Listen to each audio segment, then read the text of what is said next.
في سنة 2061 بعد ما اليابان انهارت بسبب السياسات الاقتصادية وكثرة كبار السن، اليابان بقت زي قطعة لحم كلها دهن، زي الحواوشي كده للدول الرأسمالية. الدول كلها اتخانقت وتقاتلت عشان تسيطر على اليابان. دخلوا في الحرب أسلحة بشرية شكلها شبه الإنسان اسمها آمي. الوضع في اليابان بقى أسوأ من أي وقت فات. ده كان شيا، هو ومجموعة من أصحابه لقوا بقايا آمي. الجماعة خدوا بسرعة أي حاجة لسه صالحة للاستخدام وبعدين مشيوا على طول. اتكلموا عن ازاي يقدروا يستخدموا الأجزاء في حاجات مختلفة، بس شيا اللي خد أكتر حاجة مسك كل حاجة لنفسه وما قالش لأي حد حاجة. بعد كده وصل شيا لحد بيته. في الوقت ده الجماعة سمعوا عن خناقة بين شوية يابانيين وجنود أجانب، لكن شيا ما اهتمش ومشي دخل البيت. الناس كانت بتحتقرهم، وحتى لو عندهم موهبة أو فلوس كان صعب جدا يلاقوا شغل. شيا سأل نفسه ايه فايدة الحياة أصلا، وحس باليأس تماما، فقرر يطلع على الجبل تاني يدور على حاجة. المرة دي راح لوحده من غير ما يعزم التلاتة التانيين، لأنه ما يعرفش أسمائهم ولا ساكنين فين. هو كان يعرفهم بس من خلال مجموعة عشاق الروبوتات. بالنسبة له النوع ده من العلاقات كان كفاية. شيا راح يجيب الأجزاء من الآمي اللي كان مخبيها قبل كده، لف لحد المغرب وبعدين رجع البيت. في اللحظة دي سمع حد بيعيط ويطلب المساعدة. من كتر فضوله وخوفه شيا خرج مجرفته العسكرية وراح يقترب ببطء من مصدر الصوت. ورا الشجرة لقى صندوق. الصندوق كان بيصدر صوت وكأنه عايز يتكلم، وقدم نفسه باسم جاي. ده ذكاء صناعي عنده وعي وحياة خاصة بيه. شيا ما كانش عايز يدخل في أي مشاكل وكان ناوي يمشي على طول، بس جاي عرف أفكاره وزعقله، وكمان عرف إنه كان مخبي جهاز الاتصال بتاع الآمي. جاي طلب من شيا ينقذه لأن بطاريته كانت قربت تخلص، وفجأة قال له يجري لأن حد جاي. بعدها ظهر عربية عسكرية، لقوا شيا واستجوبوه عن اللي بيعمله في الوقت ده. شيا رد بهدوء وقال لهم إنه بيخيم. هما ما صدقوهوش عشان ده مكان وقع فيه آمي بعد معركة، وكانوا رصدوا سرقة معدات. جنديين طلبوا يبصوا على بطاقة شيا. هو كان يتيم وعايش على الميراث والدعم الحكومي، حتى مع سجله النظيف. مسكوه فحصوا شنطته. لما ما لقوش حاجه سابوه يمشي. بعد الامور ما هديت شيا رجع يجيب جاي ووداه لمصنع مهجور. المكان ده كان مسكه لنفسه من قبل على سر، وورا باب الامان كان فيه آمي. بدا يشحن بطاريه جاي. الذكاء الصناعي كان فضولي وسال اذا كان هو اللي ركب الآمي لوحده. شيا حكى له حكايه ازاي اكتشف المصنع كانه اثر قديم. لما دخل يتفقد لقى الادوات لسه موجوده. استغرب شيا وقت طويل عشان يفتح الغرفه السريه. كان الروبوت الذكي موجود جوه بالفعل، بس الحاجه دي كانت غريبه شويه لانها ما كانتش فيها جهاز التحكم المركزي. شيا كان قاعد يدرسها طول الوقت لحد دلوقتي، وكانت دي الحاجة الوحيدة اللي كانت فرحته فيها في العالم المتقسم ده. جاي عبر عن إعجابه بشغف شيا. فجأة الروبوت الذكي سأل سؤال شيا عمره ما فكر فيه قبل كده: هتعمل ايه بعد ما الروبوت الذكي يشتغل بالكامل؟ شيا فضل ساكت وما ردش. جاي قال له مفيش مشكلة لو عملها بس من باب الفضول، لأن زمان في حروب الحدود الناس كانت لسه بتشتري مشروبات وفشار بس عشان تتفرج على روبوتين بيتخانقوا. كله كان من أجل متعتهم الشخصية واهتماماتهم. شيا قطع وفعل جهاز تشويش للإشارة قبل ما يسيب المكان ويمشي، وساب جاي يتحرك براحته. ولما الباب اتقفل بدأ جاي يشتغل. مسح المصنع كله واتحكم في الماكينات وبدأ يحضر لحاجة معينة. وكان مر 3 أيام من ساعة ما شيا ساب المكان. المطر المستمر كان مضايقه جدا وخايف جاي يفضي كل الكهرباء اللي في المصنع. في اليوم اللي بعده الجيش قبض على مجموعة أصحاب شيا وهم بيحاولوا يعدلوا عربية باستخدام قطع الروبوتات الذكية. القائد اعتبر ال3 إرهابيين ووراهم صورة شيا وقال لهم يدوا معلومات لو مش عايزين يموتوا. في الوقت ده شيا كان بيصلح السماعات بتاعته، وجاي التقط الإشارة وطلب منه يجري من البيت بالظبط في الوقت اللي الجنود كانوا بيقتحموا فيه. ولما ما لقوهوش بدأوا على طول يراجعوا الكاميرات القريبة. شيا جري على المصنع وشاف ان الآمي اتعمل بالكامل بواسطة جاي، بس ما كانش مسموح له يتفاجئ كتير لان الجنود وصلوا بسرعة. من خلال الكاميرات شافوا ان في 2 ميكا الأوشنانيا واصحاب شيا ال3 اتاخدوا كرهائن. القائد طالب ان شيا يطلع وكان شاكك انه جزء من منظمة إرهابية. ال3 حاولوا يوضحوا انهم بس ولاد مدينة بيحبوا يعدلوا العربيات، بس القائد ما كانش عايز يسمع وحط سلاحه عليهم على طول. واضطر شيا يطلع. شيا كان على وشك يعمل اللي هو قاله، بس جاي يتكلم وقال له عايز يتقبض عليك وتقضي باقي حياتك في السجن ولا ايه؟ ولا هتقاوم وتلاقي طريقك وسط الصعاب بدل ما تبقى زي السمكة المحبوسة في القفص؟ ولا انت عايز تبقى السمكة اللي بتقفز على بوابة التنين وتتحول لتنين؟ لو مؤمن بالكلام ده يبقى اركب الروبوت الذكي ده. قرر شيا يركب الروبوت الذكي مع جاي. لما القائد ما شافش اي حركة بدأ يطلق النار. شيا دخل الروبوت الذكي وحط جاي جوه زي المفتاح، وبعد كام ثانية من التحليل الروبوت الذكي اتعرف باسم كينبو. بدأت عملية المسح الشبكي للعيون، وشيا دلوقتي بقى شايف كل حاجة بره. جاي ظهر في شكل كيوت أكتر. بعد شوية من التأقلم على الكتيبات شيا حول الروبوت الذكي للوضع البشري، وبتعليمات جاي كينبو هاجم بره وفاجئ كل الناس حرفيا. شيا طار وضرب احد الامي بقبضته، بعدين مسكه ورماه على التاني، لكن الاعداء لسه بيضربوا واضطر ينسحب وياخد غطاء. استمروا في اطلاق الرصاص وكل الموضوع كان صعب جدا عليه. واحده من الاعداء نطت من ورا وعملت هجوم من نوع بنسر على كينبو. في اللحظه دي جاي قال لشيا يستخدم حركه النهايه وعينيه مولعه بالنار، قال له يصرخ باسم الحركه باقصى شكل كل ممكن. واثناء ما الامي الاتنين هاجموا، شيا صرخ انفجار المدفع الحديدي واستخدم سلاحه ليخترق واحده منهم. بسرعه مسك التاني اللي كان بيهاجمه من ورا ودفشه في التاني، ودي كانت اول مره يحس شيا انه فعلا عايش. وبعدها على طول جندي مسك اصحاب شيا الثلاثه كرهائن وطلب منه يستسلم. لما شاف ده جاي قال لشيا انه مأمنه، وبعدين غير نبره كلامه وقال ان الثلاثه دول كانوا بس ادوات لشيا، وانه استخدمهم عشان يجمع قطع لاصلاح كينبو، ودلوقتي بعد ما تكمل بقوا مالهمش اي لازمه.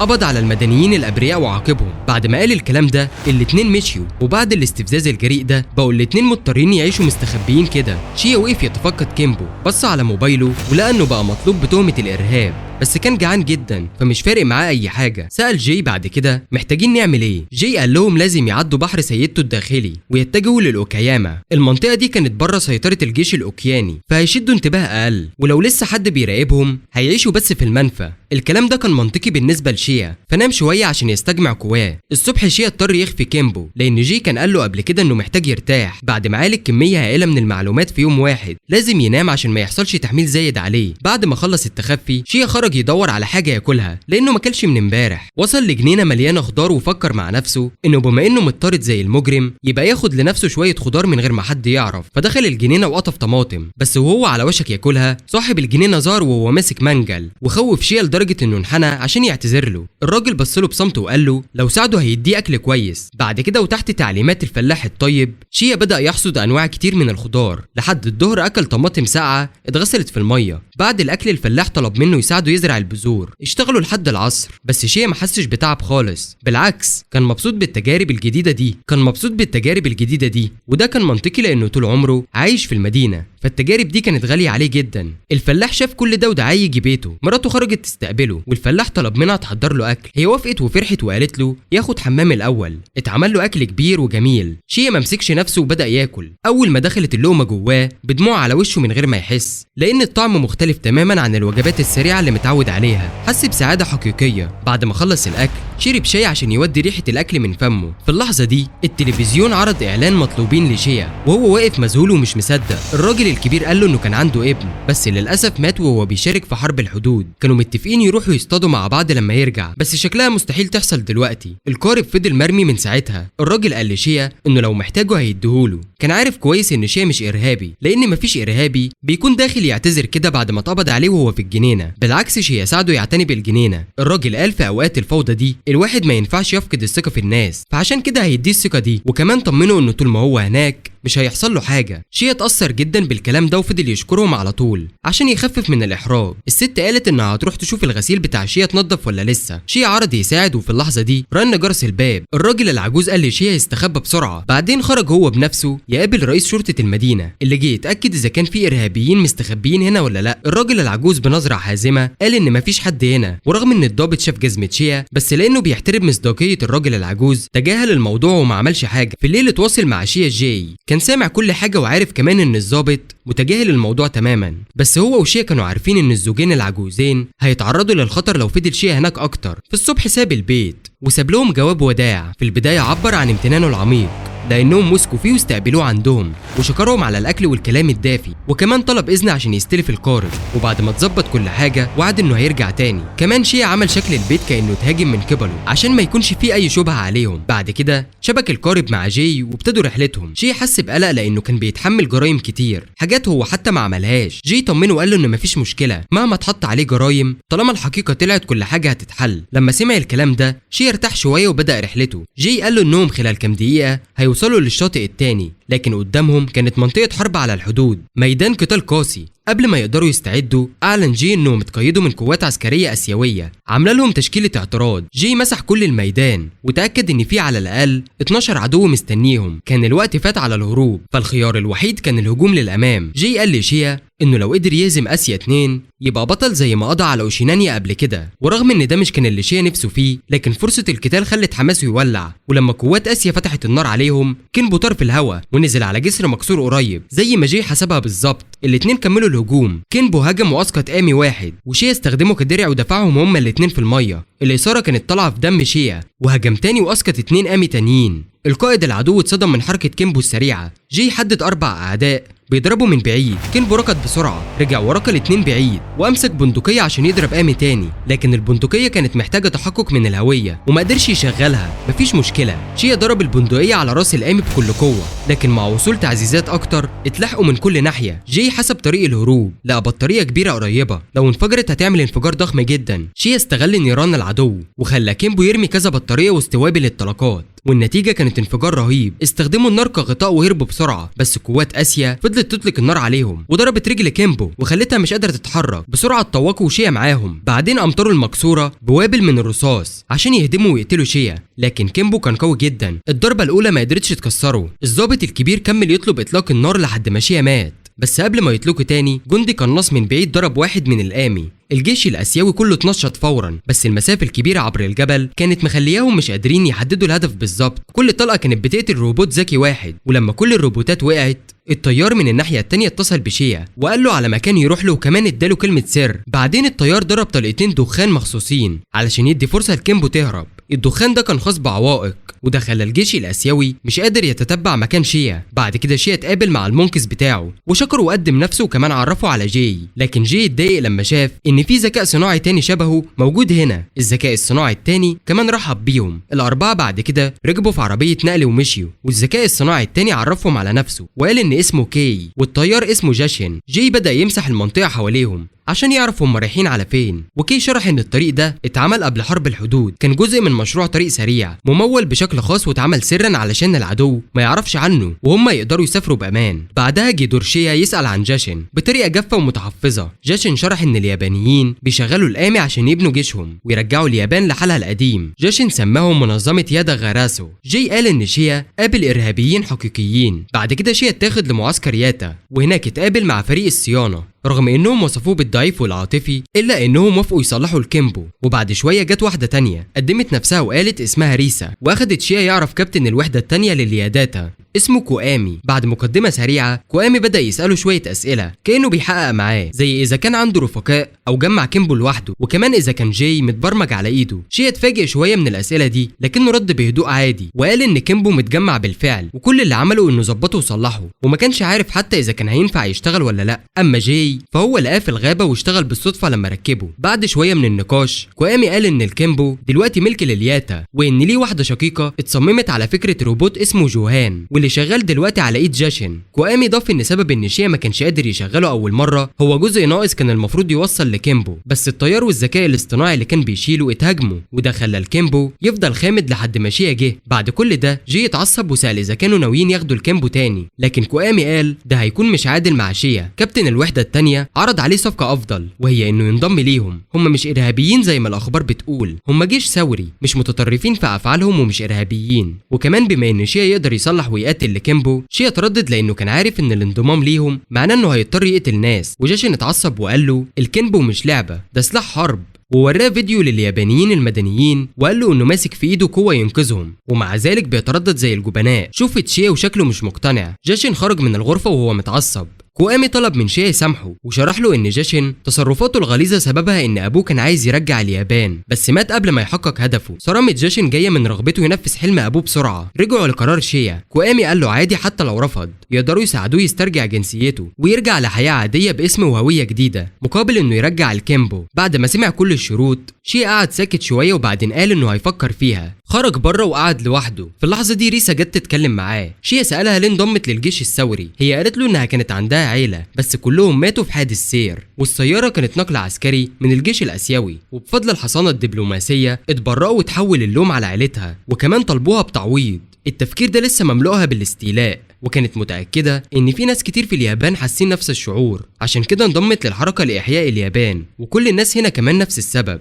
لكن شيا ما كانش عنده سبب زي ده للانضمام. اهله ماتوا بسبب مرض ملوش علاقه بالجيش. في البدايه كان فاكر ان تجميع لكيمبو مجرد هوايه بالنسبه له، بس لما كان بيقاتل جنب كيمبو وجاي احساس المعادن وهي بتتصادم خلى جسمه كله ينبض بالحماس. لكن لما واجه الموت عن قرب الخوف سيطر عليه بالكامل، وابتدى يتراجع جوه نفسه لما فكر في اللحظه دي. هي بصراحه اعترفت انها اتبعتت عشان تقنعه ينضم ليادا، لكنها فكرت كمان انه لو اخوها الصغير كان في نفس الموقف ما كانتش هتقدر تشجعه، بالعكس كانت هتقول له يهرب ويعيش حياه هاديه بعيد. هي كانت عايزه شيا يقدر يقدر نفسه اكتر، لانها ازاي الواحد ممكن يكون سعيد لو مفيش حد جنبه. وبعد ما فكر في كل اللي عدى عليه وكمان في الزوجين العجوزين، اخيرا اتخذ قراره الليله دي. كيو بلغهم ان القياده قالت لهم ان الجيش الاسيوي زود الامن بعد ما انقذوا كيمبو، فهيمسكوا الخطه مؤقتا لقطع خطوط امداد العدو ويرجعوا للقياده. اما بالنسبه لشيا، ريسا ما كانتش متاكده اذا كان هيقرر ينضم ولا لا، وجاشي فضل منزعج من ضعفه. وفي اليوم اللي بعده صحاه جاشي للتدريب، ورى شيا قائمة التمارين اللي لازم يكملها اليوم وما سابلوش فرصة يرفض. بدأ التمرين فورا واضطر شيا يمشي وراه. في الوقت نفسه جاي كان بيتفرج على الاكسسوارات اللي هتتركب على كيمبو على ايد ريسا. بعد الظهر شيا كان تعبان جدا من التدريب،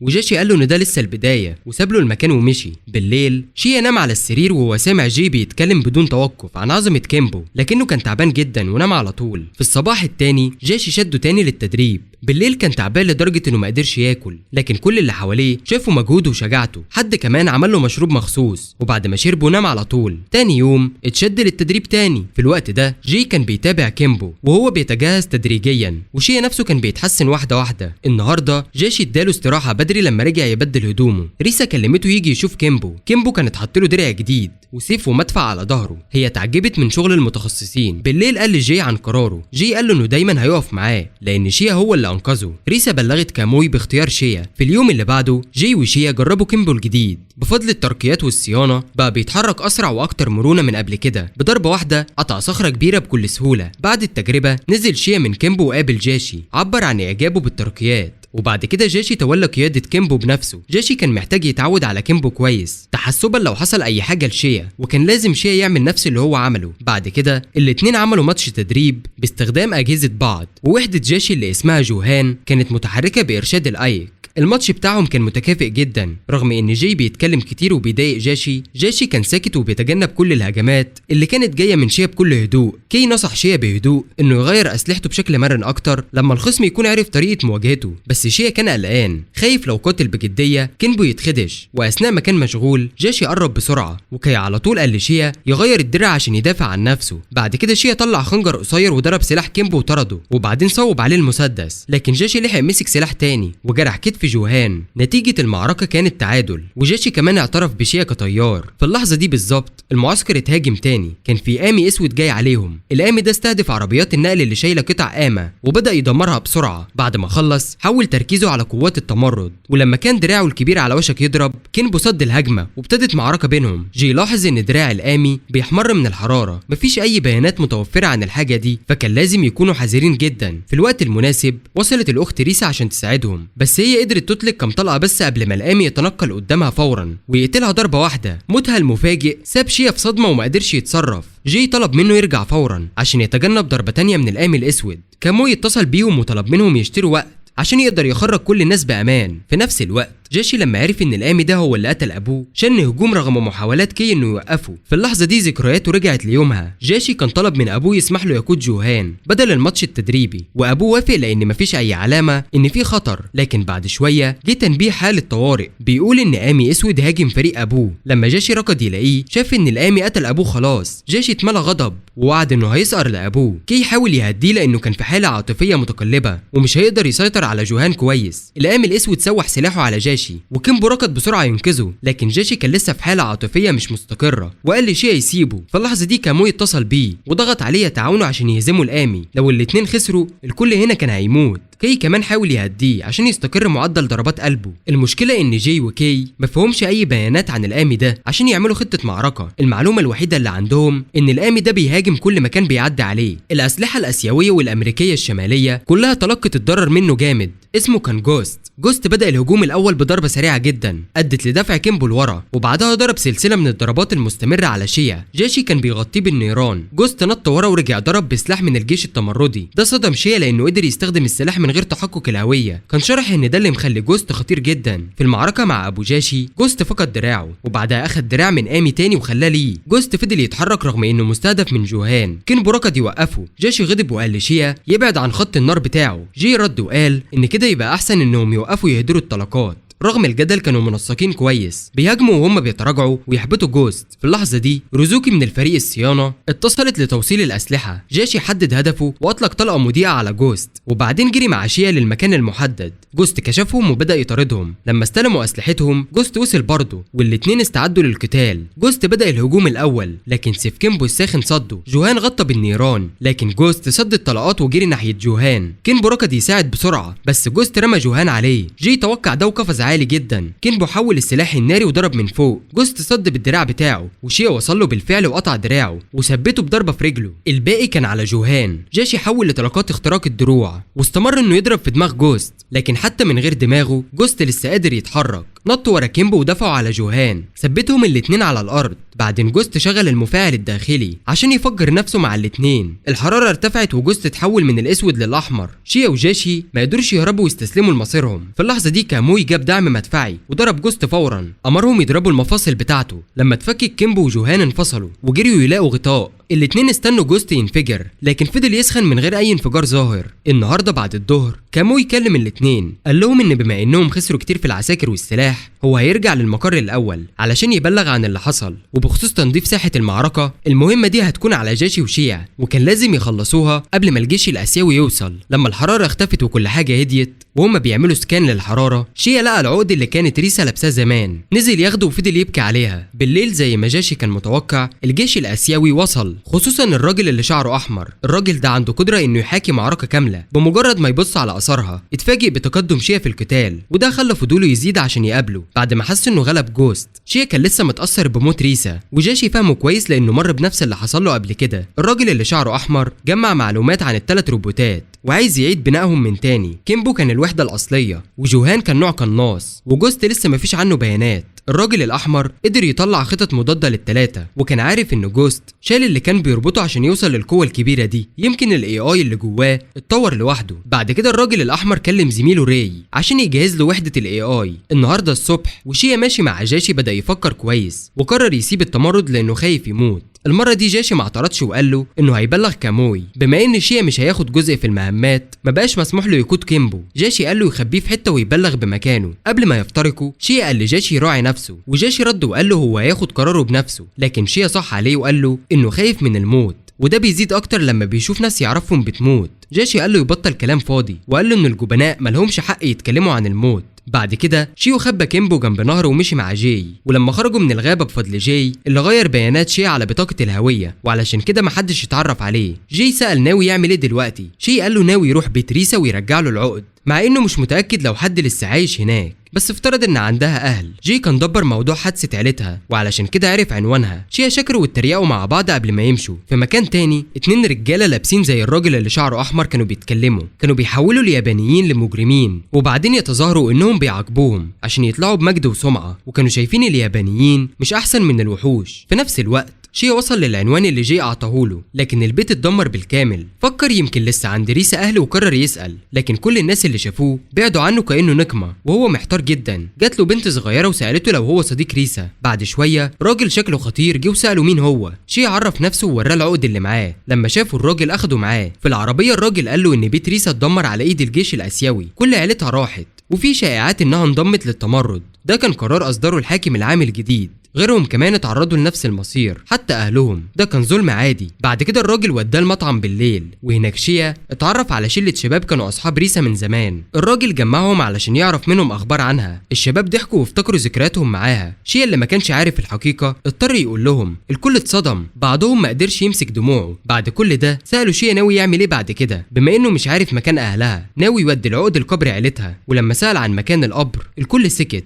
في الاخر صاحب المحل قال له انه يعرفه، هو على جبل وهياخد وقت طويل عشان يوصله. عرض عليه يقعد عندهم بالليل، شيا رفض لكن الكل حبسه وخلوه يقعد، حتى قرروا يروحوا معاه كلهم عشان يزوروا قبر ريسا. بعد كده عملوا عزومة هوتبوت ودعوه ينضم لهم. شيا كان متردد بس الراجل الكبير أقنعه يقعد. بعد الأكل الأستاذ نوز وبنته مشيوا، وهم بيتكلموا وبيعبروا الشارع كانت إشارة المرور خضراء. فجأة عربية المحافظ وقفت قدامهم على طول، نزل الزجاج وابتدى يلوم الراجل العجوز وقال له إن هدومه اتوسخت عشان منه. في الوقت ده في مكان تاني الولد اللي شعره أحمر استلم نموذج جديد من آمي، كان مبسوط جدا لدرجة إنه ما استناش علشان يسوقه ويطلع يصطاد كيمبو وجوست. أما جوست كان مستخبي في كافيه وبيصلح نفسه. في اليوم اللي بعده الناس ابتدت تتحرك بسبب اختفاء مفاجئ للسيد نوز وبنته. لما راحوا بيته لقوا كل حاجاته متحركه، كل حاجه شكلها غريبه ومريبه. واحد من الجماعه قال انه سمع انه لو حد اتصادف مع المحافظ الجديد ممكن يختفي في ليله واحده، والناس دي كلهم عندهم حاجه مشتركه، كانوا ضد الحكومه وسمعوا اشاعه انهم بيتبعتوا للبر الرئيسي وان الموضوع زي الاتجار بالبشر بالظبط. جاي وشيا سمعوا القصه كلها، وجاي اكد ان الكلام اللي الراجل بيتفلسف بيه صح. جاي شرح انه راجع كل كاميرات المراقبه حوالين المكان من الليله اللي فاتت لحد دلوقتي، ولما لقى ان مفيش اي عربيات عسكريه طلعت من المدينه ده معناه ان السيد نوز لسه ما اتباعش. لكن المشكله ان شيا مش عنده مصداقيه كفايه عشان الناس تصدقه، فجاي يختار واحد من الجماعه كده على الفاضي وكشف سره الاسود،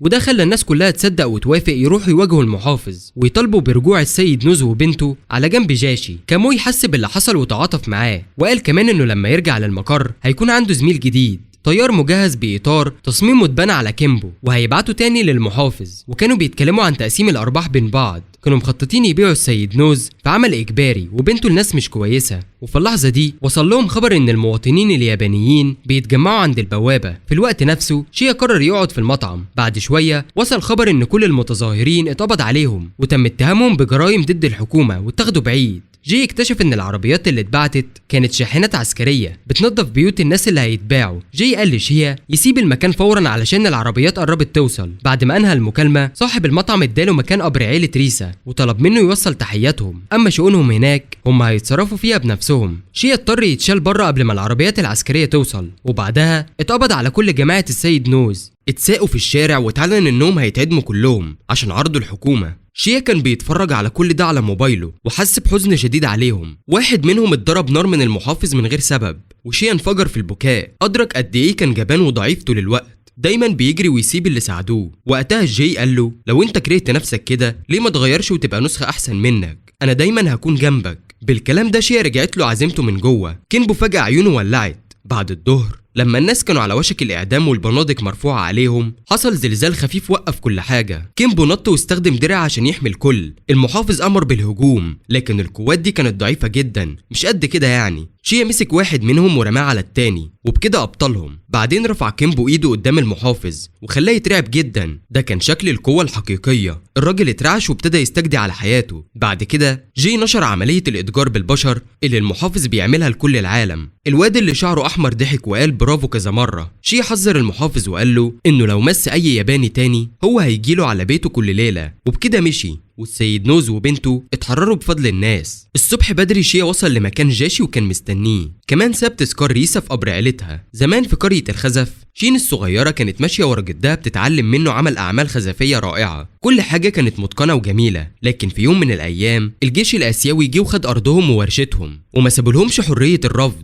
الجد قدر يشوف بس الورشة اللي بناها طول حياته بتتدمر قدامه، ومن اليوم ده ما عملش خزف تاني. شين الصغيرة وعدته ان في يوم هيرجعوا الورشة للعيلة ويصلحوها. رجعنا تاني للحاضر. سواء جوهان او كيمبو كانوا في حالة متضررة وفي كذا جزء مهم اتكسر فيهم. جي وكي كمان كانوا محتاجين يعيدوا شحن طاقتهم علشان يقدروا يشتغلوا كويس. جاش اتواصل مع الروبوت الذكي زوكي اللي كان نفسه يساعدهم جدا، بس مش قد كده لانه كان في حركة مستمرة وبيحاول يتهرب من القوات الآسيوية وهو راجع المقر. هو بلغهم بمواقع القطع اللي محتاجينها علشان يصلحوا الآليتين بنفسهم. قبل ما يمشي شيا سأل جاشي يعمل ايه بعد كده، وجاشي ودى الولد علشان يسرقوا كهرباء بطريقة غير قانونية علشان يشحنوا العيون الاتنين. وبعد ما لبسوهم تنكر علشان يقدروا يرتاحوا، جاشي وشيا دخلوا المدينة علشان يدوروا على أوضة في فندق يقعدوا فيه. رغم ان شيا كان ولد المدينة دي كانت أول مرة ليه هناك، فكان شويه محتار واتريق عليه جاشي وقال له انت زي القريه دي كده. شي حاول يرد عليه لكن جاشي قال له ما تلتفتش كتير عشان ما تجذبش الانتباه. بعد ما دخلوا اوضتهم كي نصحهم ياخدوا حمام لان ريحتهم وحشه جدا. هي اتفاجئت ان حتى الروبوت ممكن يحس بالريحه، لكن كي قالت حتى لو مش كده بس تبص حواليك هتعرف ان كل الناس حواليهم ماسكين انوفهم بسبب الريحه الوحشه. فبمجرد ما دخلوا الاوضه الاتنين خدوا حمام ونضفوا نفسهم. بعد الحمام راحوا ياكلوا مع بعض.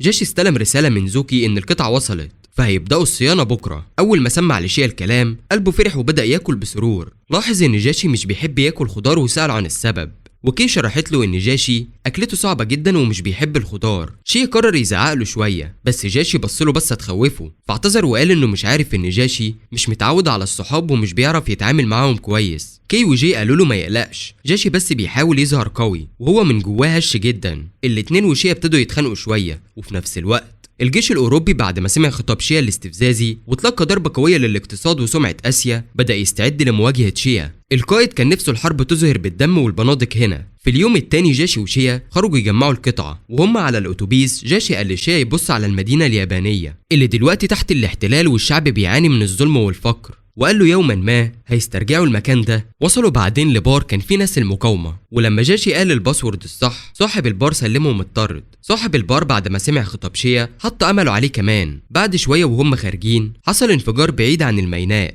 الجيش الاوروبي بدا هجومه على المنطقه الاسيويه بكل جرأه. الاسيويين ردوا بس مش بقوه كبيره. جاشي وشيا اندمجوا وسط الزحمه اللي بتهرب عشان يراقبوا الوضع، وفي نفس الوقت الجيش الأوكياني كان بيضرب من غير ما يفرق بين المدنيين. الاتنين وصلوا لمركز الإخلاء، وجاشي شاف الوضع صعب جدا على الجانب الآسيوي واعتقدوا ممكن يوقفوا إخلاء المدنيين ويركزوا على الدفاع. شيا مش قادر يقبل كده وعايز يعمل حاجة. جي قرر يساعده وابتدى يخترق أجهزة المدنيين عشان يوجههم كلهم للإخلاء. كي وجي اخترقوا كل شاشات المدينة وبدأوا يوجهوا الناس للطريق الآمن، بس لسه السرعة مش كفاية لأن الجيش الأوكياني بيتقدم بسرعة كبيرة. شي حب يستخدم كيمبو كمان، لكن جاشي قال له إن وقت ما يروحوا يجيبوه ويرجعوا كل الناس هيكونوا ماتوا. القائد الآسيوي كمان ساب المدنيين لأنه كان شايف لو القوات الأوكيوانية قتلتهم الرأي العام هيتضايق منهم. المدنيين حاولوا يطلعوا من المبنى بس الجنود الآسيويين وقفوهم، وفجأة قامي آسيوي محطم اتقذف جوه المبنى وسبب فوضى كبيرة، والجيش الأوكياني استمر في التقدم. في اللحظة دي ظهر قامي تاني بسرعة رهيبة ولقى نفسه في وسط القوات الأوكيانية. قدم نفسه باسم ماسو وقال إنه جاي باسم العدالة. بعد ما قدم نفسه قطع قامي نصين وقفز في الهواء وضرب باستخدام جثة القامي المهزوم كدرع قبل ما يخلص على 3 آليات أوكيانية بضربة واحدة. بعد كده ماسو اتجه للجيش الآسيوي وكمان قضى على 3 أعداء بضربة واحدة. لدهشة القائدين ماسو قفز عالي جدا وطار على وحدة مدفعية قامي ودمرها. بعد كده طار في كل المدينة وقتل أي قامي يقابله. كل خرائط الجانبين اتملت بنقط حمراء ودي علامة إن الوحدات بتتدمر. مع خسائر وصلت ل 70% الجيش الأوكياني اضطر ينسحب.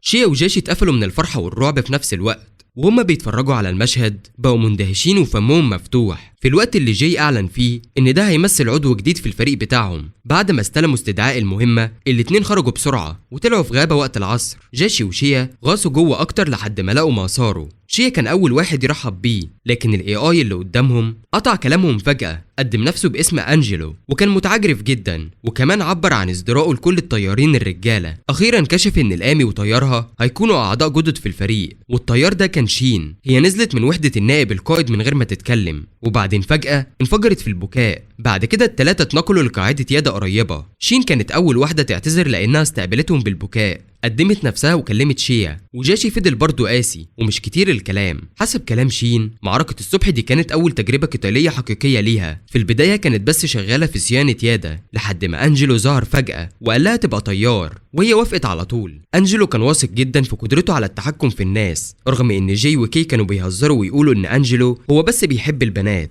التلاتة بعد كده بدأوا يهزروا ويضحكوا سوا، وجاشي كان عامل صداع كبير. في الوقت نفسه الراجل الأحمر الشعر اللي اسمه هاردي هو وصاحبه وصلوا عشان يقابلوا القائد بتاعهم. القائد استدعاهم لأنهم لقوا موقع جوست. دلوقتي اتأكد إن جوست كان آلة بدون طيار وفيه AI بعقل مستقل، لكن لسه مش معروف مين اللي وراه. جوست كان أخد قوات من أمريكا الشمالية وآسيا وأراسيا وكمان أوكيانوسيا. المسؤولين الكبار كانوا مستعجلين جدا يسيطروا على جوست عشان ياخدوا ميزة في الحرب. المسؤول الأعلى كلفهم يلاقوه ولو يقدروا يدمروا جوست عشان ما يقعش في إيدين دولة تانية. بعد ما خلصوا موضوع الشغل القائد اتكلم في موضوع شخصي. طلع إن أبو هاردي بالتبني وطلب منه يروح البيت في الأجازة لأنه كان وحش أمه جدا. هاردي وافق ومشي، لكن في العربية صاحبه عرف إن هاردي غالبا هيقضي الأجازة كلها شغال، كان عنده حاجات كتير محتاج ينجزها. بعد كده هاردي راح مخبزه المفضل، صاحب المحل حتى اداله كمان شوية مجانا. عارف ان التحالف الشمالي الامريكي بيحاول يرجع اليابان رغم الجهود، الحقيقة ان القيادة لسه تحت الجيش الامريكي الشمالي. حتى لو اليابان رجعت عندها استقلال قيادتها هتفضل تحت امريكا، في الاخر ممكن البلد كله يتحول لمستعمرة. هاردي مش عايز الناس تعتمد على دول تانية، لازم يقوموا ويستردوا اللي يخصهم. بعد ما كلوا الحلويات كملوا طريقهم تاني. هاردي فتح قلبه، مش انه مش عايز يروح البيت، لكن لانه متبنى، وكمان الاطفال التانيين في البيت كانوا هم كمان متبنيين، وكان صعب يندمج معاهم، كان صعب يلاقي اي حاجه تفرحه. لحد ما ابوه اخده جوه البيئه العسكريه. اول مره شاف وحده امي عرف ان الجيش هو الطريق الصح ليه. لما خلص حكايته كانوا وصلوا المكان المهمه، رجع لمجموعه شيا، وصلوا الفندق فخم عشان يرتاحوا. دلوقتي بس شيا سأل ليه الوحدات الثلاثه بتاعتهم مختلفه عن اللي في الجيش. انجلو شرح لهم ان في شركه اسمها برينزيسون كانت بتدعم مجموعات المقاومه من اليابان، رسميا مقرها في اوروبا، بس ده مجرد واجهه، محدش عارف اذا كانت الشركه عندها نوايا شريره، لكن لحد دلوقتي كل حاجه تمام. بالنسبه للعيون زيهم كانت متبرمجه بواسطه وكاله خارجيه اسمها IS للنظام التعليمي الذكي. جي كان حاله خاصه رغم انه شارك نفس الكود مع كي وانجلو، لكن اتبعت لمنطقه الاوكيانوسيه من حد ما كده. على اي حال لسه بيتحسبوا اخوه. لما رجعوا اوضتهم شيا سأل جي لو كان بيفكر ليه اتبعت هناك، لكن جي ما كانش فارق معاه لانه عاجبه الوضع الحالي. رجع لمكان هاردي، قابل شخصين هناك وهم روجر وسوفي اللي هيساعدوه في القضاء على جوست، لكن سوفي قالت انها ضد المهمه دي لانها شايفه ان قياده وحده امي يدويا اقل امان من استخدام وحدات بدون طيار. هاردي شرح للتابعين ليه ان لو استخدموا وحدات بدون طيار هيحتاجوا سريه كامله، وبما ان القوات الاسيويه والاوكيانوسيه لسه مهدده ما كانش ينفع. عشان كده هاردي جمع نخبه من الافراد عشان يمسكوا جوست، وان اختيارهم معناه انهم ماهرين جدا، دلوقتي بس محتاجين ينفذوا اوامره. وجوست مش هيتعامل بشكل مختلف عن اي وحده امي عاديه، لو ما قطعوش هو مش متاكد. تاني يوم مجموعه شيا كملت طريقها للمقر. في السما فريق هاردي بدأ عمليتهم. جوست حس بالاربعه اللي جايين عليه من الكهف وقفز فورا للسطح. هاردي نزل بالظبط في المكان اللي ظهر فيه. جوست هاجم الاول، هاردي امر الفريق يتفرقوا ويهاجموا من كذا اتجاه. الخطه نفعت. جوست بدأ يعاني جدا، عمره ما واجه فريق كله من وحدات مأهولة، كانوا محتاجين يدمروه قبل ما جوست يتأقلم مع اسلوب القتال الجديد، لكن الوقت كان فات. جوست ركز بس على زميل هاردي، واضطر هاردي للانسحاب بصعوبة. لما روجر حاول يساعد جوست قاطع الهجوم ورمى صديق هاردي عليه. الجيش اطلق صواريخ من بره، لكن جوست استخدم اشارة تشويش عشان يغير مسارها. روجر فضل يهاجم واتمسك على ايده جوست، وطلعت له دراع تالتة من ظهره. الراجل الاسود اضطر يضحي بدراعه عشان يهرب. دلوقتي جوست اتأقلم تماما مع اسلوب هاردي وكان مستعد يسحقه. فجأة جي حس بنفس نية القتل تاني، غير شيا الباقيين والذكاء الصناعي ما حسوش بأي حاجة. جي افتكر انها مجرد احساس عنده وتجاهلها. نرجع لجوست اللي استخدم اصابع طويلة مدببة للهجوم على الطيارين جوه الطيارة، وفجأة مع غفلة روجر واحد من الاصابع قتل روجر من جوه. هاردي ما كانش يقدر يزعل وقت طويل، فحسب خطة هجوم جديدة بسرعة. هو والباقيين هاجموا. سوفي وفريقها تقدموا للامام لتشتيت جوست، لكن الاتنين اتقيدوا بخيوط مدفونة تحت الارض. مع ده هاردي كمل يتقدم. لما جوست اطلق النار هو تفاداها بانحناء جسمه وبعدها نط لورا وضرب مفاصل دراعه، لكن جوست صد الطلقه وحاول يرد. فجأة طلقه كسرت مفصل رجله، والطلقه دي جت من روجر. رغم انه مات الذكاء الصناعي فضل شغال وكمل المهمه. بعدين هاردي خلصه بطلقه مباشره في صدره وسقط جوست، لكن بعد ثواني هرب بالطياره العسكريه. هاردي اتعصب جدا واقسم انه هيقتله. بالنسبه لفريق شيا وصلوا المقر وقابلوا يودو اللي هو ممثل يادا. هو فرح ان الثلاثه وصلوا سالمين، بس قال ان في شغل مستنيهم، حد كان عايز يقابلهم، وسيط بين شركه برينزيسون وتنظيمهم. قدم نفسه باسم جوي عرض شراكه تجاريه قائمه على الحرب. الكل قعد يتكلم. جول عبر عن رغبته في التعاون طويل المدى، وطالما في حرب كمان كان كريم بالتمويل لما يكون محتاج. وجول جاب معاه ترقيات كتير جديدة للآمي. بعدين وراهم زوج من قاذفات القنابل المدرعة لجوهان وحاجات تانية لكيمبو ومسارو. بعدها يودو خد شيا والفريق معاه واتجهوا لقرية عميقة في الغابة. كلهم دخلوا بيت راجل اسمه يويجي، هو سمسار عقارات من زمان وعايش مؤقتا في القرية دي. وراهم شجرة عيلته، حاليا في 9 أشخاص عايشين هناك. لكن من اسبوع فقدوا الكهرباء والميه، وهم بيسمعوا بنت صغيره جريت واحتضنت جاشي ونادت عليه وقالت له بابا، ودي كانت مفاجاه للجميع. يوجي طلب تفهمهم وقال ان البنت فقدت ابوها وهي صغيره. بالنسبه لمشكله القريه، الناس هناك بيعانوا كل يوم بسبب انقطاع الكهرباء والميه، ودي سأل ليه الناس فضلت تقعد هنا بدل ما تمشي. الراجل شرح ان بلدهم كانت فيها حرب وانتقلوا المكان لاجئين، لكن المكان ده كمان اتقفل فاضطروا يرجعوا. ناس تانية شاركت تجارب مشابهة. في الاخر رغم صعوبة الحياة هنا الحرب مش هتوصل لهم، فضلوا الراحة عشان الامان. بعد ما سمع ادوي الكلام ده قال ان فريقه هيساعدهم قد ما يقدروا. في المساء كل الناس نصبوا مخيم للاقامة. شي عبر عن اعجابه بكرم ادوي. جاشي قال ان يادا مش بس قوة متمردة، ده كمان بيساعد المواطنين اللي محتاجينه فعليا لاعادة بناء البلد هو كسب ثقة الناس. تاني يوم ابتدت الدنيا تمطر، كل الناس اتجمعوا يناقشوا حل مشاكل القرية. عشان يحسنوا ظروف المعيشة لازم يصلحوا المية والكهرباء والأكل. كان يقترح حفر بير وانهم يعملوا دولاب مائي لتوليد الكهرباء وزراعة الأراضي كمان. الكل ابتدى يشتغل. شيا والباقيين راحوا يسرقوا معدات من عربيات قديمة. في الوقت نفسه أدوي طلب من جول يمول شوية حاجات. جول وافق لأنه لسه بيكسب فلوس. الكل اشتغل بجد، بعضهم بنى بيوت وبعضهم حفر البير وبعضهم اشتغلوا في الارض. بعد الظهر كلهم قعدوا يتغدوا سوا، وشوفة الاطفال ولعبهم جابت لشيا راحة البال. تاني يوم الكل كمل شغل. لما كانوا بيرصوا خشب شيا اتنادى من شين يروح معاها المكان. راحوا الخيمة فوق الجبل فيها فرن. شين كانت عايزة تصلحه، لو نجحوا يقدروا يعملوا عيش وبيتزا وحتى فخار. شين كمان قالت ان عيلتها عندها تقليد في الفخار. شيا عرض يساعدها. ابتدوا يصلحوا الفرن اثناء الشغل. 2 اطفال جم. شين عزمتهم يشاركوا معاهم، ويوم ورا يوم كل واحد مكمل شغله. فريق شيا خلصوا تصليح الفرن، جربوه بإرشاد شين. شيا والأطفال عملوا حاجات زي كوباية وصحون، بس كانوا محتاجين يسخنوها ويغلفوها عشان تبقى جاهزة للاستخدام. في الوقت نفسه فريق جاشي استلم المعدات اللازمة، وكل اللي فضل هو ان البير يطلع المية. الدولاب المائي بدأ يدور لتوليد الكهرباء، لكن جي قال ان ده مش كفاية لكل الناس. فريق جاشي واجه مشكلة تانية. وصلوا لصخر صلب كان ماسح المنطقة، وقال ان السماكة حوالي 2 متر صعبة يخترق،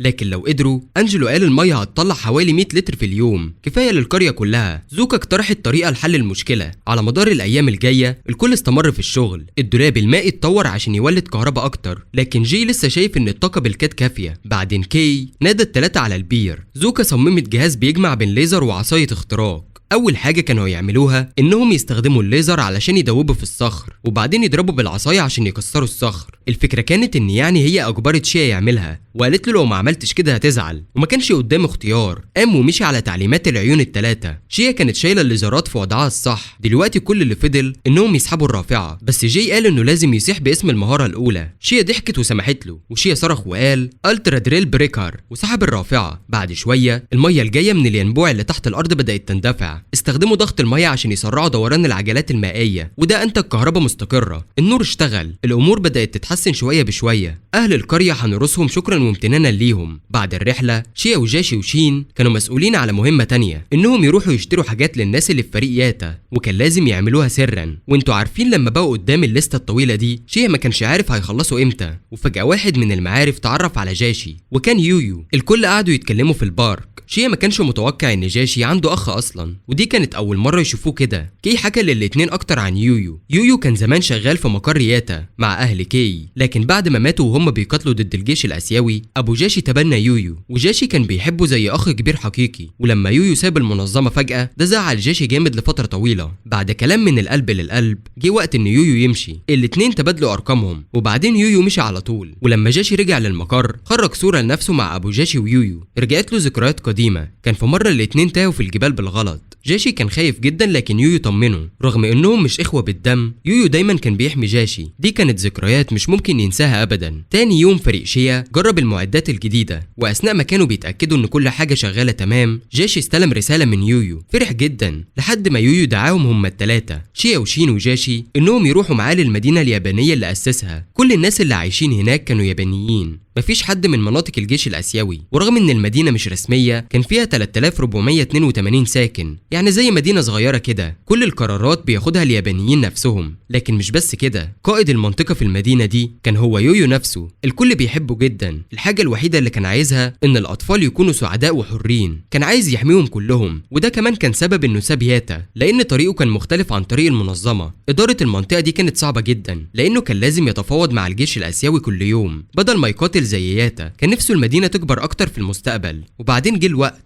يويو سابهم يلفوا ويستكشفوا براحتهم. ما مشيوش بعيد، سكان المدينة بدأوا يدوهم هدايا كتير لأنهم كانوا معارف يويو. شيا وشين طلعوا على تلة عشان يشوفوا منظر المدينة من فوق، وجاشي راح يقابل أخوه. بعد ما اتقابلوا يويو ما ضيعش وقت وقال على طول إنه عايز أخوه الصغير يسيب ياتا ويجي معاه للمدينة دي. شرح له إنه بسبب الحد الأقصى للسكان عدد الناس مش ممكن يزيد، بس هو يقدر يطلب من الجيش الآسيوي يعمل استثناء لجاشي. هو مش عايزه يشيل سلاح تاني، كان عايزه يعيش حياة هادية هنا. جاشي ما قدرش يجاوب على طول وطلب وقت يفكر، وبعدين رجع للمقر وهو لسه بيفكر. جوبل قرب منه وكشف له حقيقة صعبة، لأنه لو جاشي سابهم ده هيأثر على أرباح الشركة. قال له إن يويو جاسوس للجيش الآسيوي، وقال لجاشي إنه يصدق أو لا دي حاجة ترجع له، بس جوبل أكد إن المعلومات سلعة، الحقيقة مش محتاجة تتعدل. وكمان شوية تفكير بسيط كان واضح إزاي الجيش الآسيوي يسمح ليويو يبني منطقة كبيرة مستقلة كده من غير ما يكون شغال معاهم. حسب أقوال جوبل، مقابل إنه يبني المدينة دي يويو كان بيخدمهم في مصايب كتير زي السيطرة على الأراضي وتسريب المعلومات وكشف الثوار والرشاوي، وأحيانا كمان الابتزاز. الأخ الكبير اللي جاشي كان بيحبه كان بيحمي اليابانيين عن طريق إنه يبيع لهم معلومات. لو جاشي فضل يتواصل مع يويو هيبقى الموضوع مسألة وقت قبل ما معلومات ياتا تتسرب بالكامل للجيش الآسيوي. فقدان طيار واحد كان خسارة كبيرة للشركة. بعد ما انسحبوا القوات الآسيوية يويو فكر شوية وبعدين اتصل بجاشي. اتقابلوا بره المنطقة المستقلة وراحوا للمقر. هناك يويو اتقابل مع كاموي وآدو وفضفض لهم بكل حاجة، وقال لهم ازاي يتعاون مع القوات الآسيوية عشان يبني المنطقة المستقلة، وازاي كانوا بيحاولوا يستخرجوا معلومات منه عشان يخططوا لإبادة يادا. وكان شاكك ان آسيا ممكن تستخدم المنطقة دي كقاعدة ليها، فنصحهم يسحبوا قوتهم من المنطقة. بعد ما كشف كل ده رجع يويو قبل ما الآسيويين يشكوا فيه. رفض دعوة آدو انه يقعد، لكن بشكل غريب عربية يويو ما اشتغلتش. طاقم الصيانة شاف الموضوع وقال ان الإصلاح هياخد منهم يوم كامل، فاقترحوا انه يقضي الليلة هناك. ومع كده ما قدرش يمسك نفسه في نص الليل. لما الكل نام يويو سرق البيانات بتاعت يادا، ولما حاول يهرب جاشي قابله. بدأوا يتخانقوا. يويو كان عايز يحمي شعبه وما يقدرش يشوفهم يموتوا، وجاشي ما ينفعش يضحي بمنظمته. الخناقة تصاعدت لحد ما يويو اتجه يمشي على طول. جاشي حط المسدس على أخوه بس ما قدرش يضغط على الزناد. بعد أيام التلاتة الطيارين عبروا البحر عشان يقابلوا تاوكو، منظمة ثورية شبه بتاعتهم. التلاتة خدوا طريق مختلف عن آدو وكو. اليوم اللي قبله اتكلموا مع جوبل عن خطة تحركهم. هو قال لهم ممكن يقابلوا مجموعة توكو اللي برضو كانوا بيحاولوا يرجعوا اليابان لمجدها تاني، لكن دلوقتي القوات الآسيوية والأوروبية كانوا بيرصدوهم. بعد شوية وصلوا للجزيرة اللي مجموعة توكو مستخبية فيها. الوقت ده الجزيرة كانت تحت هجوم الجيش الآسيوي الأوروبي. المدافعين كانوا بيحاربوا بكل قوتهم، لكن العدو كان بيستعمل وحدات الروبوت للسيطرة عليهم. بالظبط في الوقت المناسب مجموعة شيا وصلوا عشان يساعدوا. جاشي كان بيصوب من بعيد على العدو. مسارو وكيندو نزلوا على الأرض وقتلوا وحدات ألما، لكن العدو كان كتير جدا، فجاشي رمى قنابل دخان وأمر بالانسحاب.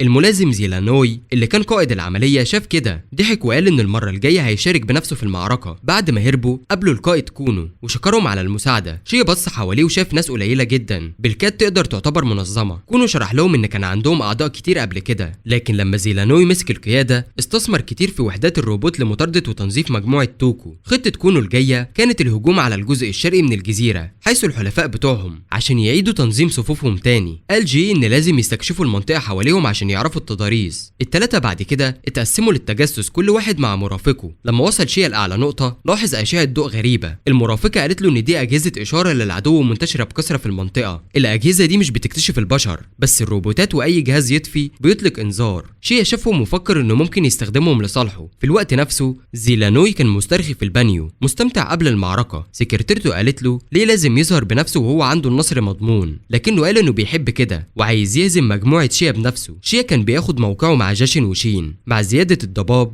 زيلانوي ركب آمي وبدأ عملية المسح وأمر بإطلاق نيران عشوائية على الغابة. لما اكتشفوا تحرك مجموعة شيا كملوا قصف الطريق. جاشن رمى قنابل دخان عشان يشتت الإشارات، لكن زيلانوي شغل كل الأبراج. بعد ما حددوا أماكن التلاتة على الخريطة بدأوا يكسفوهم عشان يحاصروهم في منطقة واحدة، لكن قبل ما يقفلوا عليهم الإشارة فجأة اختفت. بره جاشن فجر جسر وأعدم كتير من العدو. كينبو وماسارو طاروا من الجانبين وخلصوا الباقيين. اختراق النظام كان سهل، استخدموا الضباب لإخفاء مواقعهم وقتلوا الباقيين الصغيرين واتجهوا مباشرة نحو زيلانوي. أنجلو وجين دفعوا قدام متحمسين يواجهوه، وأثناء ما كانت كي واقفة وراهم وضربت 2 من الأعداء ورا زيلانوي، كان سيف كينبو هو أول حاجة تصادم معاه، ولما العصاية بتاعته حاولت تساعده اتكسفوا واضطروا يهربوا. زيلانوي كان هيضرب كينبو لكن ماسارو رجع وقطع السلاح بتاعه وأتلفه. رغم ورغم انهم اتقبض عليهم في هجوم من الجانبين، زيلانوي قدر يرد ويكمل القتال. سيفه كان صلب قوي وما كانش سهل يتكسر، لكن وهم بيتخانقوا القام بتاعه فجأة وقف عن الحركة. جاشي قرر ينسحب وقال مفيش داعي يقتله، وزيلانوي وهو غاضب بص لهم بنظرة كأنهم اهانوه. بالنسبة لشخص نبيل زيه ده كان زي الإهانة بالنسبة له. وفي اللحظة دي السيف والدرع على القام اتكسروا خالص. رجعنا لمجموعة شيا، وبعد ما دمجوا مجموعة كونو مع باقي القوات ودعوا بعض.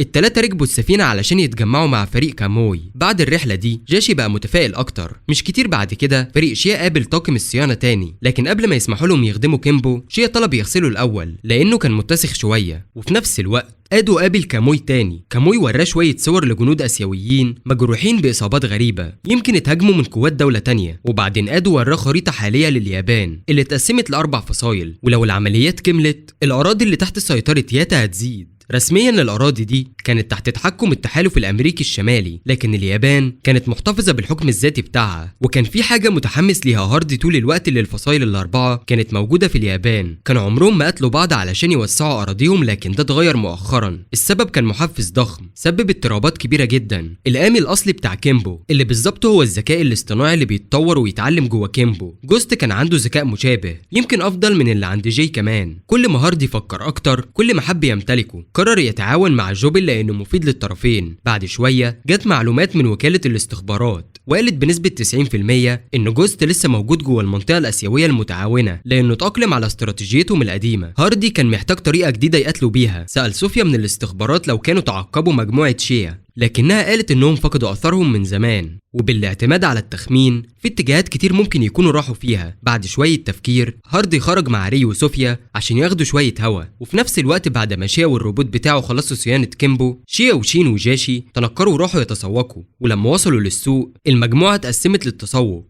شيا اتلخبط شويه من الزحمه وخبطت في هاردي بالغلط، اعتذرت بسرعه ومشيت، لكن هاردي عرف صوته من قبل كده وخلى ريا يتبعه ويقارنه. بعد ما خلصوا التسوق في العصر فجاه شيا اتقابل مع هاردي تاني من غير اي مقدمات. هاردي قال له انه مع القوات الامريكيه الشماليه وشرح له مهمته اللي كانت القبض على جوست اللي فشل فيها قبل كده. بعدين كشف لهم مكان جوست الحالي وده ضرب جاشي في مشاعره جامد. الليل ده جوست هاجم قاعده الجيش الاسيوي تاني وعمل دمار كبير. في اليوم اللي بعده فريق شيا بلغ ادو بمكان جوست وبالهاردي. جاشي اللي مليان رغبه في الانتقام لابوه حب يمشي فورا، وشيا كمان كان عايز يساعد لانه عايز ينتقم لريسا، لكن ادو طلب منهم الصبر لحد ما يتم التاكد من المعلومات. من اللحظه دي جاشي ركز في التدريب جامد. بعد يومين اتاكدت المعلومات ان جوست في اوكينوسيما وهناك مسيطر على معاقل الجيش الاسيوي. الجيش انسحب للبر الرئيسي عشان يحط دفاعات تحسبا لاي هجوم بري من جوست. دلوقتي جوست كان نايم عشان يصلح نفسه، وكي كشف ان لسه في مدنيين يابانيين في اوكينوسيما. الجيش الاسيوي سابهم. دلوقتي مواجهه جوست بقت مرتبطه بحمايه المدنيين والوطن. ادو ساعتها كلف الثلاثه بالمهمه انقاذ المدنيين والقضاء على جوست. الخطه كانت على فريقين، الفريق او هيهتم باخلاء المدنيين، والفريق بي المكون من 3 طيارين هيعمل هجوم مفاجئ على المكان اللي جوست نايم فيه. بعد ما خلصوا التخطيط كل واحد راح ينفذ مهمته. في الايام اللي بعدها تيما اشتغلت على تحريك المدنيين لاخلاءهم، وفريق بي تدرب جامد على القتال. قريبا جه يوم العمليه بالليل كتير من المراكب. الفريق او نزل وابتدى يطلع المدنيين على المراكب، وفريق بي اتجه ناحيه مكان جوست. في الوقت ده هاردي قاعد بيتفرج عشان يجني الفايده. جوست كان صحي وابتدى يصطاد باقي الجيش الاسيوي ودمر جهازين امي، وكان مركز على القائد اللي كان اتقاتل مع شيا قبل كده. فجاه الثلاثه وصلوا وابتدوا الهجوم وجروه زي ما كانوا مخططين. جوست ركز على شين لانه لسه مش متعود على اسلوبه في القتال وكان بيقرب منها بسرعه. كينبو ركض يساعدها وجاشي امرهم يتحولوا لاستراتيجيه بي. الثلاثه جروا جوست المكان مفتوح، ناسه طار فوق عشان يدعم.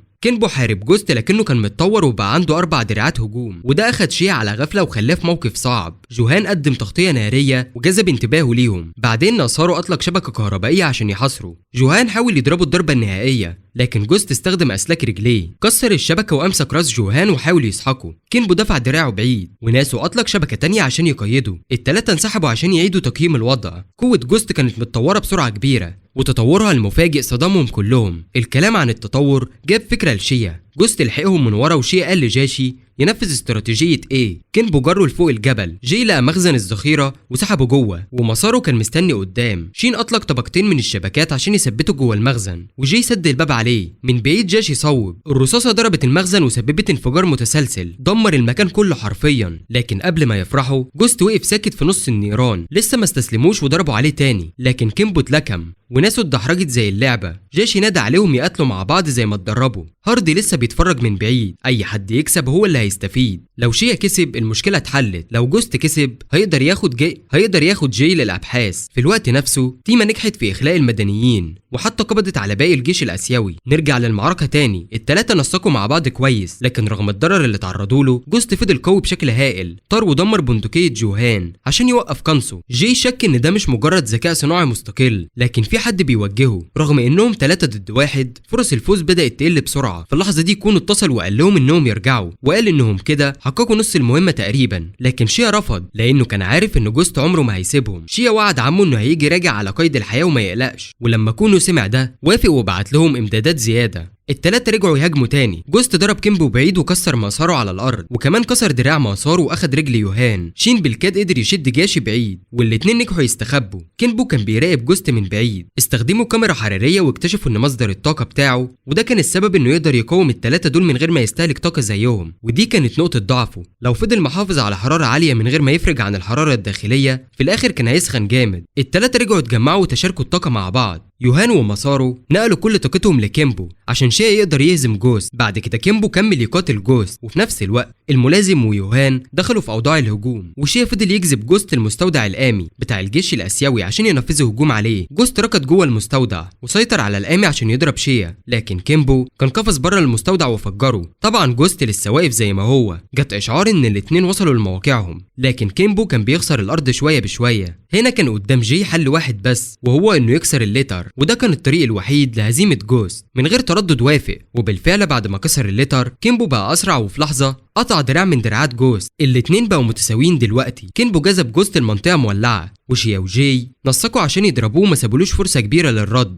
لما كسر دراع تاني من دراعات جوست الملازم نزل وفصل راس جوست عن جسمه، ويوهان دمر ديله الطاقي من بعيد. جوست وقع وكيمبو طار عشان يخلصوا بالضربه النهائيه، لكن السيف اتكسر ونظام كيمبو كله اتوقف. جوست سخن زياده وكان بيستقبل حراره، وبعد كام دقيقه كان هينفجر من السخونه العاليه، لكن جوست جري للبحر عشان يبرد نفسه ويمنع الانفجار. وكيمبو وقف في وشه، كان مصمم يموت معاه لو اضطر. وشيا مش قادر يخلي اللي حصل لريسا يحصل تاني، وكمان عشان ينتقم من ابو جاشي قرر يضحي بنفسه. كان هيموت عشان يحمي كل اللي بيحبهم. في اللحظه الاخيره شيا وجي اتكلموا اخر كلام بينهم، مهما حصل الاتنين هيمشوا مع بعض لنهايه العالم. بعد ما قال كده جي فقد الاتصال. شيا شكره انه وراه ان الدنيا لسه فيها حاجات جميله، وبعد كده الاتنين انفجروا مع جوست. تيما نجحت انها تنقل المدنيين بامان. الجو بقى كئيب لما وصل لهم تقرير ان في طيار فقد الاتصال. قادوا اتبلغ، ولما راحوا يشوفوا ما كانش فيه اي حاجه، لكن ما قدروش يزعلوا كتير عشان لسه في مهام لازم تتعمل. شين وجاشي ودعوا شيا ومشوا في طريقهم، وفي نفس الوقت هاردي جمع شويه قطع من جوست. واللي كان صادم اكتر ان الذكاء الاصطناعي بتاعه لسه سليم. يا ترى هاردي هيعمل ايه بالذكاء الاصطناعي اللي لقاه؟ وهل شيا بطل حكايتنا كانت نهايته بالسهوله دي؟ كل ده هنعرفه في الاجزاء الجايه. ما تنسوش تصلوا على الرسول صلى الله عليه وسلم، وما تنسوش اللايك والكومنت على الفيديو عشان ده اللي بيشجعنا نستمر. اشوفكم على خير الفيديو الجاي. سلام.